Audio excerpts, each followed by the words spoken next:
Welcome to PreMath. In this video, we have got this blue polygon along with this green shaded square and this yellow shaded right triangle, as you can see in this given diagram, such that the area of this green shaded square is 16 centimeter square, whereas the area of this yellow shaded triangle is 48 centimeter square.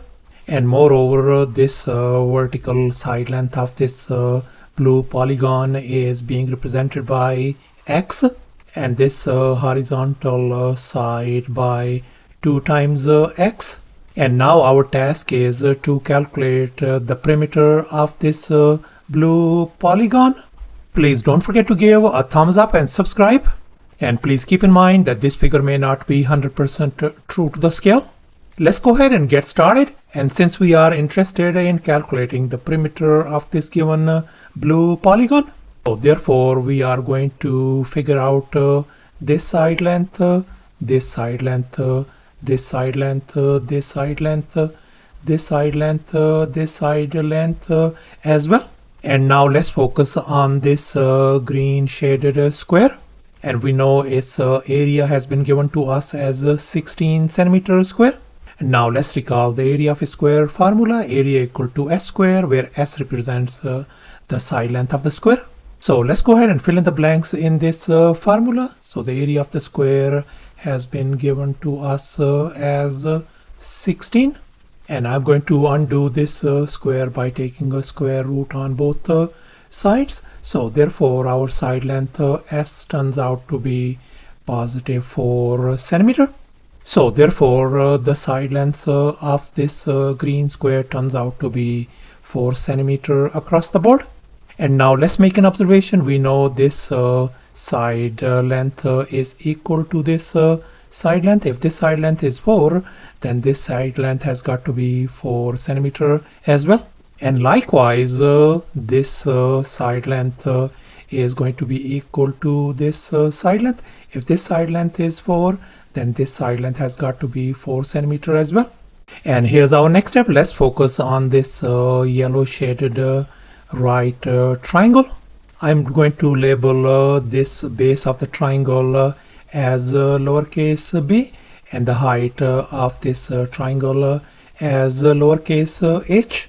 And now let's recall the area of a triangle formula. Area equals to a half times the base times the height. And in our case, the area of this yellow shaded triangle has been given to us as 48 centimeter square. Let's go ahead and fill in the blanks. So we got 48 equals to a half times our base is b and our height is lowercase h. And now I'm going to multiply both sides by 2 to remove this fraction. So therefore this 2 and 1 divided by 2 is gone. So therefore b times h value turns out to be 96. I'm going to label this one as our equation number 1. And now let's make an observation. We can see that this side length equal to this side length. If this side length is lowercase h, then this side length is going to be lowercase h as well. And now we can see this whole side length of this blue polygon is going to be lowercase h plus 4. That is going to give us lowercase h plus 4. And now let's make an observation. This whole length is lowercase b. Then this length is going to be lowercase b as well. So therefore this whole horizontal side length is going to be b plus this length 4. So this horizontal length is going to be lowercase b plus 4. And now let's make an observation. We can see this horizontal length is 2 times x, and this vertical side length is x. In other words, this side length is twice this side length. So therefore this side length b plus 4 is going to be equal to 2 times h plus 4. So therefore we can write b plus 4 equals to 2 times h plus 4. And now we are going to distribute, so therefore we get b plus 4 equals to 2h plus 8.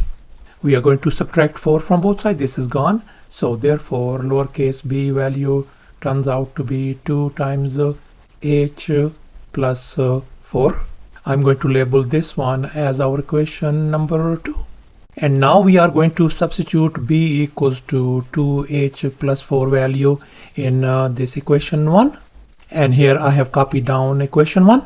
And I'm going to substitute b value, which is 2h plus 4 over here, as you can see in this next step. And now I am going to distribute. So this is going to give us 2h square plus 4 times h equals to 96. And now I'm going to divide across the board by 2 to make our job simple. So therefore we are going to get h square plus 2h equals to 48. And now I'm going to move this 48 on the other side, as you can see in this next step. So thus we are ended up with this quadratic equation, and we are going to solve it by grouping and factoring. You may use the quadratic formula as well to solve this given quadratic equation. And now let's make an observation. We can see 48 could be broken down to 8 times 6, and the difference of 8 and 6 is 2. So therefore we are going to tweak this middle term. This could be written as 8h minus 6h. As you can see in this next step, I have replaced this middle term by this one. And now we can see we got h is in common between these first two terms, and here we got negative 6 in common. So therefore I can write h times h plus 8 minus 6 times h plus 8 equal to 0. And now we can see h plus 8 and h plus 8, they are in common. So therefore we can write h minus 6 times h plus 8 is going to be equal to 0. And now we are going to separate these two factors, as you can see in this next step. So therefore for this first equation, h has value of positive 6. For the second equation, h has a value of negative 8. And now this h value as negative is not possible, since h represents the side length. So therefore we are going to reject this negative value, and we are going to accept h equal to 6 value. So thus our height h value turns out to be 6. And now we are going to substitute this h equal to 6 value in this equation 2. And here I have copied down this equation 2. And I'm going to substitute this h value as 6 over here, as you can see in this next step. And if we simplify, our lowercase b value turns out to be 16 centimeter. So thus our b value turns out to be 16. And now we are going to substitute this b and h value over here. As you can see in this next step, our h value is 6, our b value is 16 over here, and this h plus 4 is going to give us 6 plus 4 is going to make 10. And finally this b plus 4 is going to be 16 plus 4 is going to give us 20. And here's our final step. Now we are going to calculate the perimeter of this blue polygon. So we are going to add all its side lengths, 20 plus 4 plus 16 plus 6 plus 4 plus 10. As you can see in this next step, I have added up all these side lengths of this blue polygon. So if we add these numbers, that is going to give us 60 centimeter as our perimeter. So thus the perimeter of this blue polygon turns out to be 60 centimeter. Thanks for watching, and please don't forget to subscribe to my channel for more exciting videos. Bye.